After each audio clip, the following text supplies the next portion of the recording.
Começa agora o MAC Notícias, com Bruna Matos e Giovana Mencaster.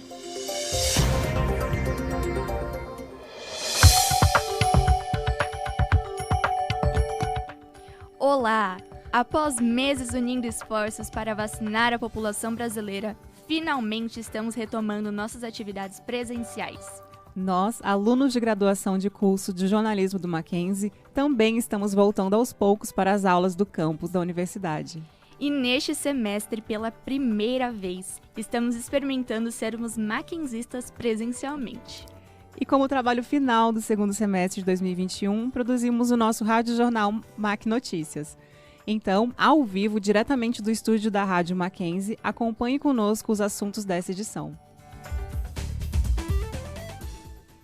A volta dos encontros sociais entre os jovens ainda é um mistério. Crimes famosos são tendência para produções cinematográficas. Redes sociais preocupam cada vez mais a sociedade. Aos poucos, o turismo volta a fazer parte das nossas vidas. Formandos do curso de jornalismo dão dicas sobre TCC e estágios. Campeonato Brasileiro de Futebol chega à reta final. Eu sou Giovana Mencaster. E eu sou Bruna Matos. Fique conosco para no MAC Notícias está começando.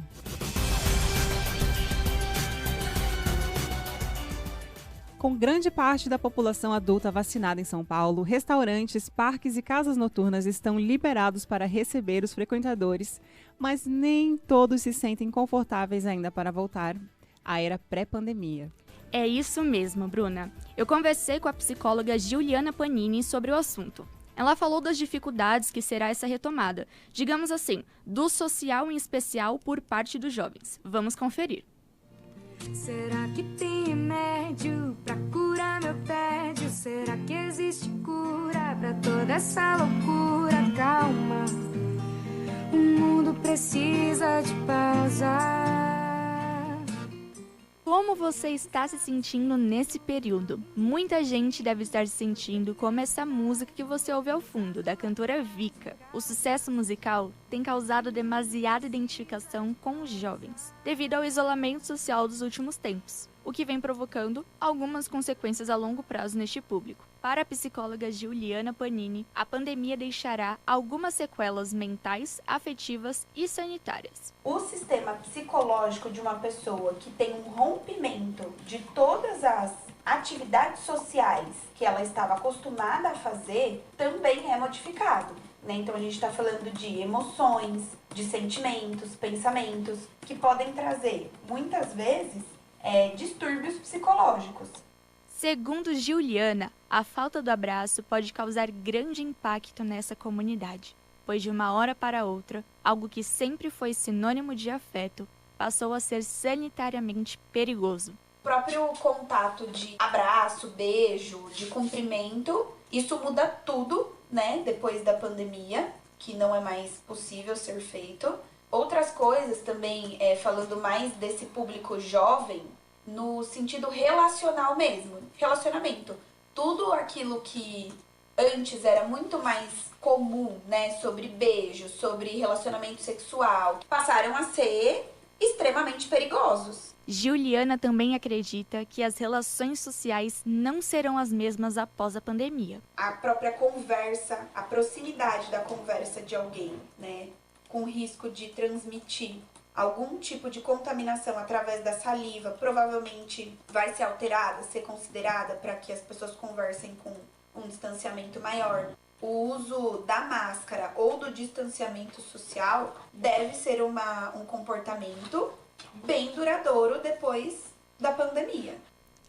Bruna, e você? Como você está se sentindo agora com a volta das sociais, a volta das aulas presenciais de forma escalonada? Conta um pouquinho pra gente.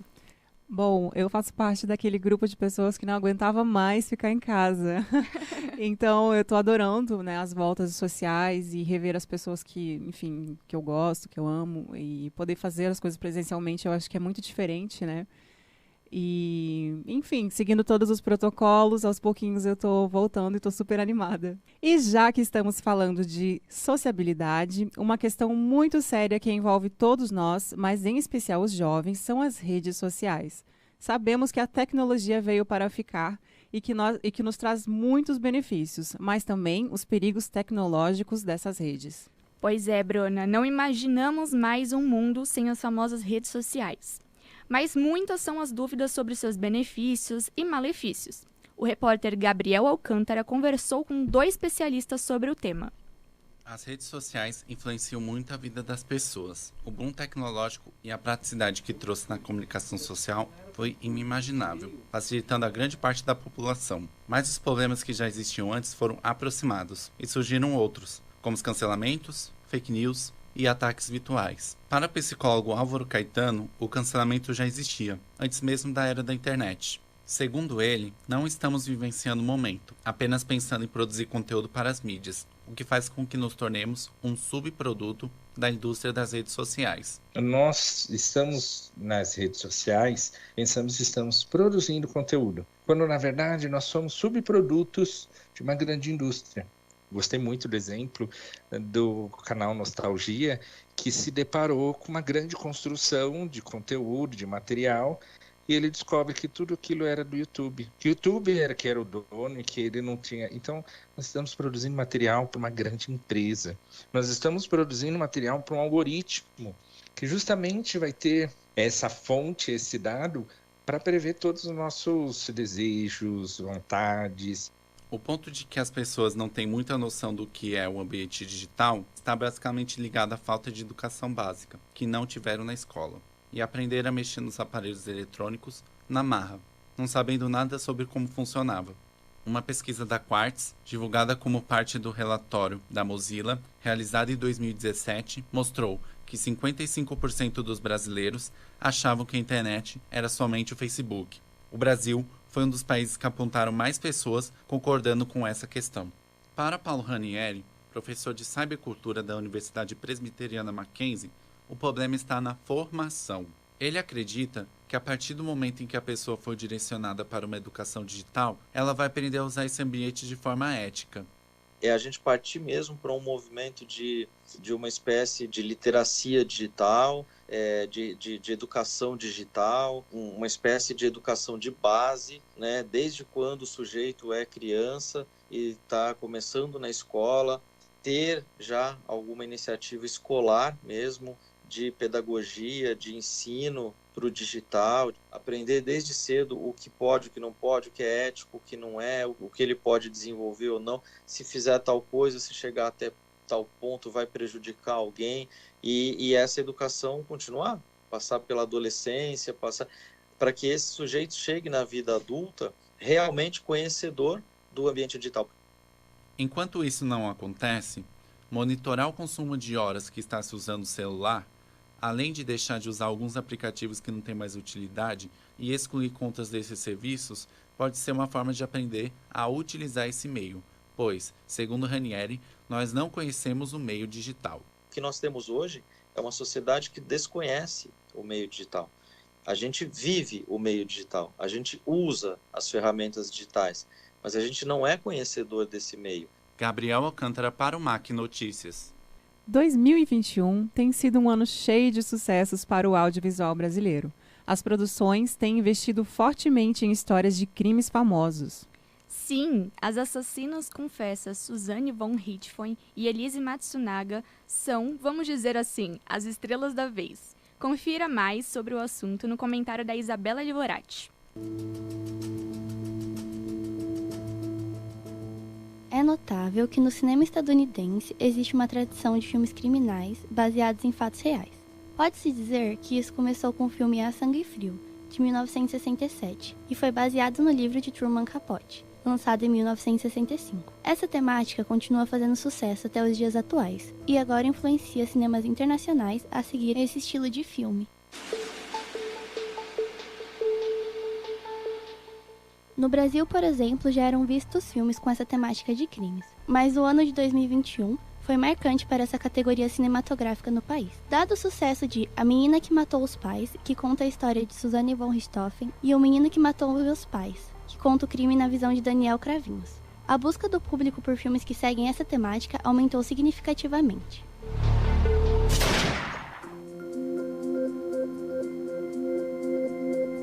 O O streaming Amazon Prime foi responsável pelo lançamento dos filmes ligados ao caso de Suzane, mas não foi o único a investir no gênero True Crime. A Netflix também investiu pesado na estreia de inúmeros documentários de relatos criminais.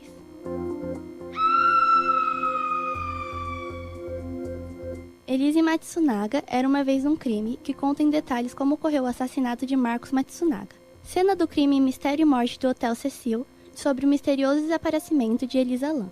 Um crime sem solução até os dias atuais. E Ted Bundy, American Boogeyman, que trata da história do famoso serial killer Ted Bundy. Foram fenômenos dentro da plataforma de streaming. Esse gênero mostra que veio para abalar não só categorias de filme, mas também em formato de séries. A série Inacreditável trata do surpreendente caso de uma jovem que foi acusada de denunciar falsamente um estupro, mas que anos depois, 2 investigadoras seguiram evidências mostrando a legitimidade do caso. O caso Gabriel Fernandes, que conta a história do brutal assassinato de um menino de 8 anos, e Por que Matei Minha Família, sobre a investigação policial por trás de um crime cometido por um garoto de 14 anos que matou toda a sua família com tiros a queima-roupa. São algumas das séries documentais que fazem sucesso nas plataformas de streaming. Agora é só aguardar ansiosamente os próximos lançamentos.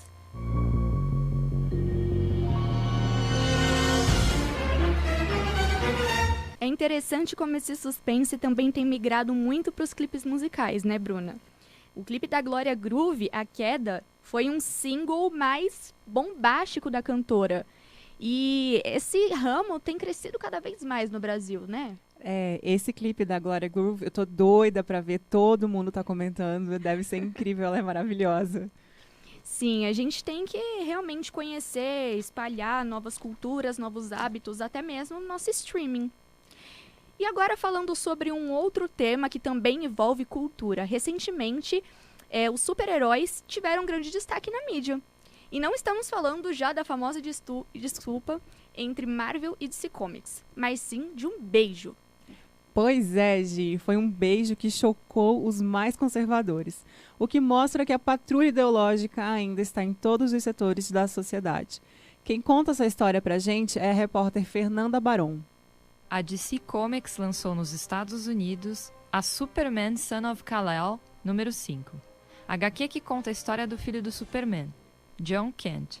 Mas mesmo antes de seu lançamento, a principal divulgação do quadrinho contava com uma imagem do filho de Clark Kent beijando o ativista hacker Jay Nakamura, outro personagem da mesma história. Uma frase foi vinculada ao compartilhamento da imagem: o filho do Superman é bissexual.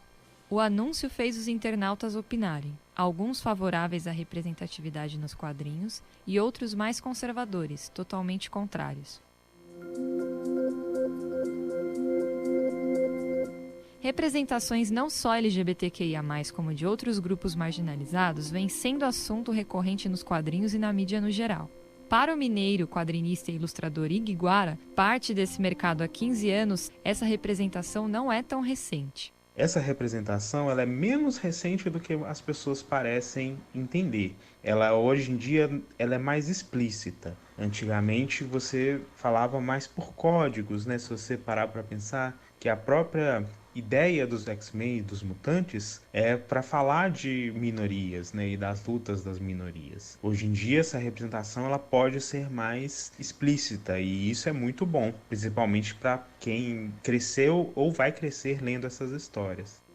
O cartunista, autor e editor de quadrinhos Mário César Oliveira considera importante a representatividade de grupos marginalizados. Representar pessoas LGBTQIA+, nos quadrinhos e outros grupos marginalizados é muito importante, porque todo mundo precisa de uma referência, assim, quando você está crescendo, para saber que você não está sozinho em determinadas questões, para entender que você pode ocupar determinados espaços que parece que não são pra gente, pra gente entender que a gente pode ser uma pessoa LGBTQIA+, e ser respeitada. Mário, 4 vezes vencedor do troféu HQ Mix, também é co-criador da primeira feira LGBTQIA+, de quadrinhos e Universo Geek. Esse evento ele foi criado justamente para juntar os autores da comunidade. Bem, a PocCon surgiu porque, que não disse, eu comecei a publicar quadrinhos com esse tipo de temática lá em 2013, e eram pouquíssimas pessoas fazendo lá no começo, e de uns anos pra cá foi surgindo cada vez mais e mais autores, e aí quando eu conheci o Rafael Bastos Reis, que é meu sócio lá na PocCon, A gente trocou ideia, a gente viu que tinha a mesma ideia de juntar todos esses autores novos que estão surgindo e tal numa feira só. Fernanda Baron para o MAC Notícias. É interessante como a presença das minorias também vem tomando grande espaço e destaque nas televisões. A série As 5 da Globoplay, por exemplo, ganhou um pouco desse tema. Trouxe a comunidade LGBTQIA+, trouxe um pouco mais da explicação sobre identidade de gênero, sobre disforia corporal e muitos outros assuntos que não tinham sido veiculados na televisão, dando muita oportunidade até para gerar novas discussões, novos debates e até novos empregos na mídia. E agora, para falar de emprego, não é novidade para ninguém que o mercado de trabalho recebe muito bem os alunos maquinzistas. E com os alunos do curso de jornalismo, não é nada diferente, né, Bruna? Exatamente. Nossos alunos estão presentes, nossos alunos é ótimo, eu faço parte também, estão presentes fazendo estágios em importantes veículos de comunicação, como a recém-inaugurada CNN Brasil. Mas como conciliar estágio e trabalho de conclusão de curso, o TCC, no último ano da faculdade? Olha, a repórter Érica Coelho conversou com alguns formandos que estão passando exatamente por esse momento. Vamos conferir um pouco. Os últimos semestres da faculdade costumam ser uma mistura de sentimentos para os graduandos. A ansiedade pela formatura, o desespero por conta do trabalho de conclusão de curso, os famosos TCCs, e a felicidade por conseguir um estágio na área guiam essa última fase dos estudantes. Adicionado a tudo isso, os alunos ainda tiveram a pandemia e as aulas online nessa reta final. Isso tudo não foi diferente para os alunos do 8º semestre do curso de jornalismo do Mackenzie. Talvez o mais temível dessa fase seja mesmo o TCC. Porém, para a aluna de jornalismo, Ana Beatriz Dias, o trabalho não é tão assustador quanto dizem. E eu ficava muito indecisa. Eu que até então achava que era certo em relação às coisas, eu tava com muita dúvida, né? E ficava com medo, não queria nem pensar sobre. Mas depois que eu consegui encontrar um tema e vi que realmente era algo que eu gostava e que queria fazer, se você se programa, não tem pra que ter medo, sabe? Acaba dando tudo certo, você vai encaixando direitinho, tenta fazer com a maior antecedência do mundo, que aí depois você não sofre. Então, claro, ainda não tô no fim pra dizer que realmente deu tudo certo, mas até então eu tenho feito devagarinho, de pouquinho em pouquinho, aproveitei bastante as férias, então acaba não sendo esse bicho-papão de 7.000 cabeças que todo mundo fala. Já quando o assunto é estágio, muitos alunos se preocupam com essa primeira etapa da vida profissional, desde os primeiros semestres da faculdade. Mas, segundo a estagiária de jornalismo na CNN Brasil, Zena Base, não há grandes motivos para se preocupar. Eu vou até dar uma dica, gente, não fiquem impressionados com o estágio. A minha trajetória para chegar na CNN foi uma trajetória assim que nem eu esperava, para ser bem honesta. Zeynep também conta como foi o processo para conseguir o estágio em uma das emissoras mais reconhecidas do mundo. Meu currículo foi selecionado para a primeira fase de provas. Eu fiz a prova, mas eu fiz a prova assim. Eu lembro como se fosse hoje. Eu entrei naquela sala falando, eu não vou passar. Impossível. Eu nem sou tão capacitada assim nessa área de política e economia. Passei para a segunda fase. Minha prova foi super boa. Na segunda fase, que foi a fase de RH, né, de dinâmica em grupo, digo, eu passei também. Eu falei, nossa, estranho. Eles estão realmente curtiram meu perfil. Nessa fase, eles já tinham selecionado, o filtro já era bem menor. Participei do processo de entrevistas. Deu um mês, a CNN me chamou para ir até lá. Foi quando eu fiquei sabendo que eu havia sido contratada. Mas, quando esses dois medos se juntam? Para muitos, o estágio e o TCC parecem competir entre si para ter a atenção do graduando. Eduardo Pepe, aluno de jornalismo e estagiário na Band News TV, explica como está conciliando os dois processos. Olha, vou ser sincero, tá sendo um pouco difícil, porque a gente tem que conciliar com o trabalho na Band, eu faço plantão na Band, então tem que achar bastante tempo ali. Eu confesso que eu poderia estar mais adiantado até, mas com a correria, tô tentando tirar tempo de onde não tem. Então, de madrugada, de noite, tá sendo bastante puxado, mas por outro lado, tá sendo um aprendizado incrível. Embora o TCC demande um grande tempo e muito esforço do aluno, o aprendizado e a bagagem que ficará após a sua conclusão será de grande valor, ainda mais quando apoiada na experiência de estagiar na área. Com produção de Giovana Carvalho, Érica Coelho para o MAC Notícias. Mas então, estamos aqui agora com a Érica Coelho, diretamente dos estúdios MAC. Érica, nós temos notícias dos entrevistados que você conversou nos últimos tempos. Como que eles estão? Primeiramente, oi Gi, oi Bruna, muito bom estar aqui com vocês. E olha, muito curioso que você me perguntou isso, porque essa matéria foi gravada há uns 2 meses, e eles ainda eram estagiários, né? Principalmente a Zeynab e o Edward Pepe. Hoje eles foram contratados, a Zeynab na CNN Brasil e o Edward está trabalhando na Band. Incrível! Maravilha! Muito bom mesmo. Érica, me conta uma coisa, você está estagiando? Já começou? Ainda não? Tá pensando? Me conta. Olha, eu vou te contar que isso era uma das minhas principais preocupações, porque aqui a gente estuda, né, à tarde, faz o curso de jornalismo à tarde. Sempre pensei que seria impossível conseguir um estágio, mas não é. Eu consegui. Nada é impossível. A gente tem que procurar. O Mackenzie oferece muitas oportunidades, eles divulgam bastante programas de estágio, então eu consegui sim. Hoje eu estou efetivada já também. Que incrível! Mas você conseguiu pelo Mackenzie? Eu achei na página do CLL. Olha! De Comunicação e Letras. Consegui por lá, mandei o meu currículo, consegui o estágio. Muito bacana, Érica. Parabéns. Obrigada. Inclusive, se você ainda não está inscrito num estágio, procure os seus representantes de sala, porque nós temos vários grupos de WhatsApp que divulgam vagas, tá bom? Não perca essa oportunidade. Verdade. E falando em mercado de trabalho, muitos de nós acabam apostando no empreendedorismo. Mas empreender é algo que pode, sim, começar cedo e ainda durante a faculdade. E isso é algo que acelera a economia, né? Acaba gerando autonomia, dando oportunidades para muitas pessoas que têm o perfil para ter o seu próprio patrão na sua própria empresa. E o Mackenzie tem incentivado o empreendedorismo.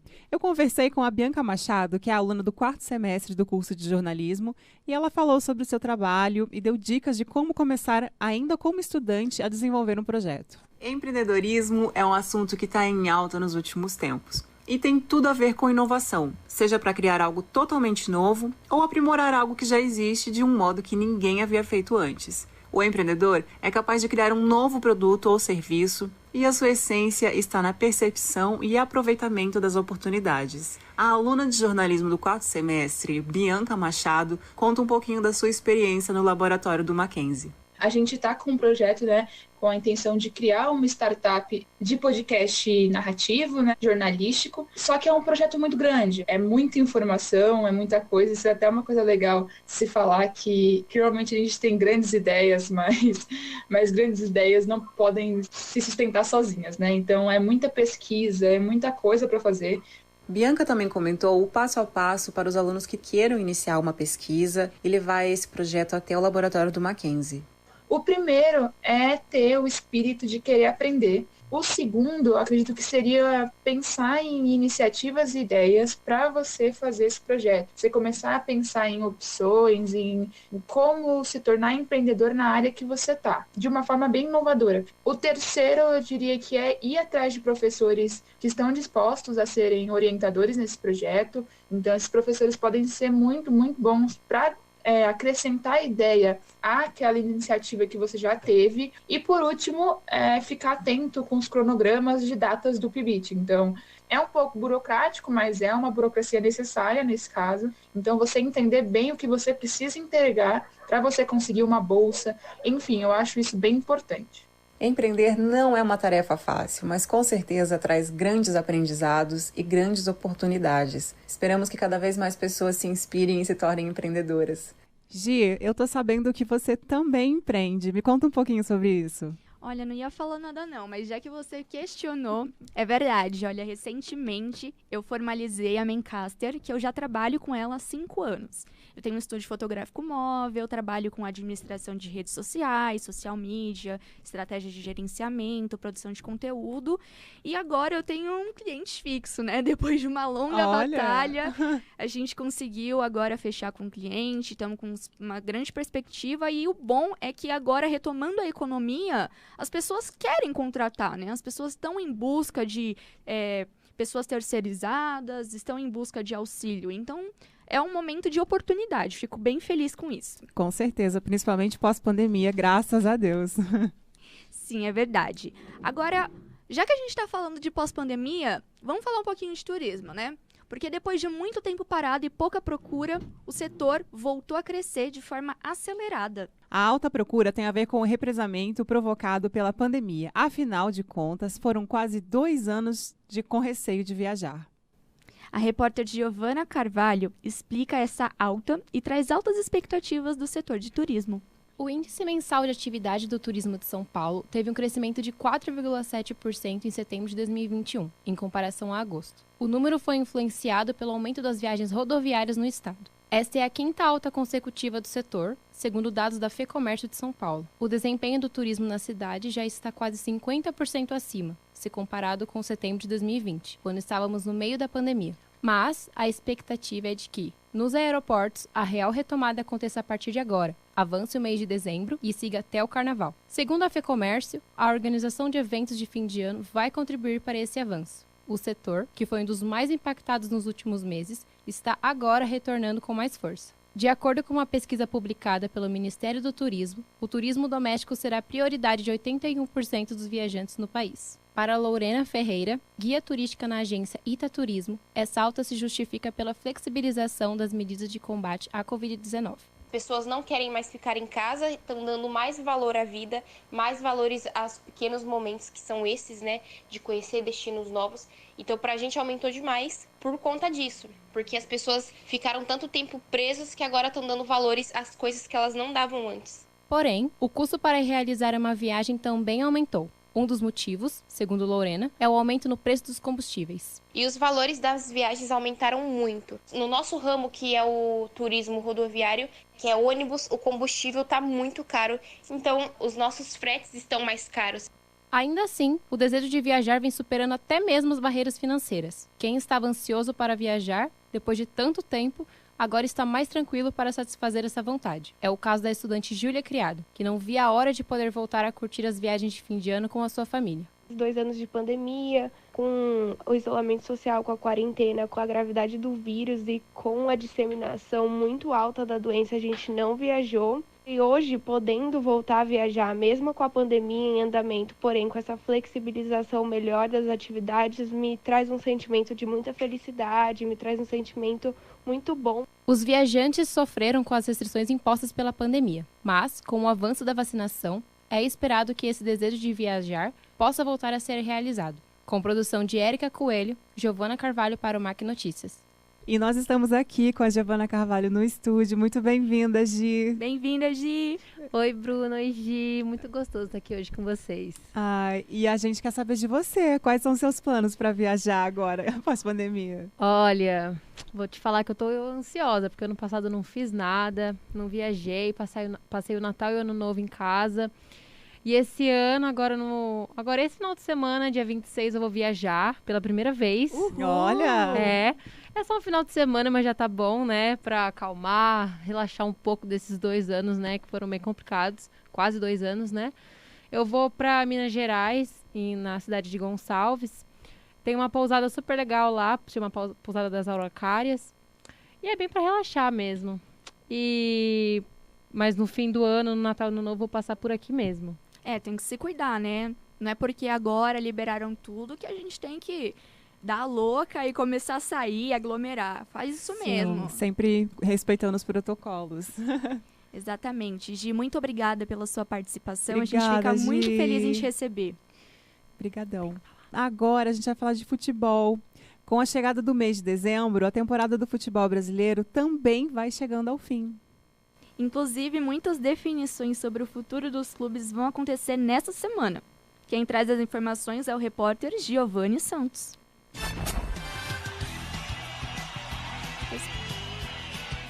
Com a volta da torcida nos estádios, os amantes de futebol estão entusiasmados e os jogadores com muita vontade de ganhar. E o Campeonato Brasileiro segue a todo vapor em sua reta final.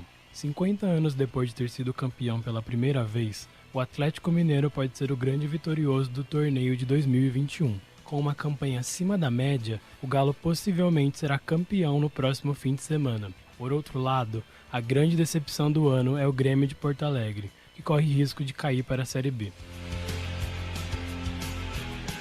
E falando em Série B, o Vasco e o Cruzeiro decepcionaram e vão disputar mais um ano na chamada segundona. O Botafogo do Rio já garantiu presença na elite do futebol brasileiro do próximo ano. Já a final da Taça da Libertadores se aproxima. Palmeiras e Flamengo farão a grande final no próximo sábado em Montevidéu, no Uruguai. A mesma Montevidéu que viu outro brasileiro se consagrar, o Atlético Paranaense, que foi campeão da Sul-Americana contra outro brasileiro, o Bragantino. O O torneio era conhecido como uma espécie de Série B da América do Sul. Aos poucos vem ganhando grande importância entre os times nacionais. De forma geral, o ano foi positivo para o futebol brasileiro. A expectativa nesse momento é que o G6 se torne G9 de vaga para a Libertadores no próximo ano, e o país foi um dos primeiros a se classificar para a Copa do Mundo do Catar, que vem a 2022. O futebol brasileiro agradece. Eu não conheço muito desse assunto, futebol realmente não é minha praia, mas a gente viveu um ano com Olimpíadas, né? Tivemos alto do esporte, muita gente agora quer andar de skate, muita gente agora quer pular nos cavalos, como a nossa Rebeca fez com baile de favela. Então, Bruna, o que você acha sobre? Qual é seu esporte favorito? Eu acho que as Olimpíadas arrebentaram, foram vários ouros, várias pratas, as nossas meninas foram maravilhosas. Na dança artística. Eu sou apaixonada por esporte, eu só sou frustrada porque eu jogo péssimo vôlei, sou super mal, sempre quis jogar bem, nunca aprendi direito, mas enfim, sou apaixonada. Eu corro, pedalo, faço várias coisas. Olha, então, pra fazer por nós, né, só mesmo os nossos medalhistas mackenzistas que acabaram homenageando a nossa universidade com muito orgulho e com muito mérito. Exatamente. E chegamos ao final do MAC Notícias. Queremos encerrar lembrando que, apesar do ano de 2021 ter sido muito difícil para todos nós, acreditamos que com o avanço da vacinação, aos poucos vamos retornando às nossas atividades ditas normais? Atividades simples, eu diria, como volta às aulas presencialmente, por exemplo, poder abraçar um familiar, um amigo, encontrar o crush e, é lógico, acabar frequentando as nossas festas de finais de ano. Ai, não vejo a hora. E para tudo isso, e para que tudo isso retorne, é essencial a colaboração de todos nós. Vacinem-se, por favor. Fica aqui um grande agradecimento especial aos profissionais da saúde que têm trabalhado intensamente no combate à pandemia do Covid-19. Isso mesmo, e nós agradecemos também a todos os colegas, em especial a Érica Coelho, que veio aqui, a Giovana Carvalho também, conversaram um pouquinho com a gente. Muito obrigada às duas. E a todos os outros colegas que também contribuíram para a realização desse Rádio Jornal. E lógico, né? Também a você que nos acompanhou até aqui. Até o próximo MAC Notícias.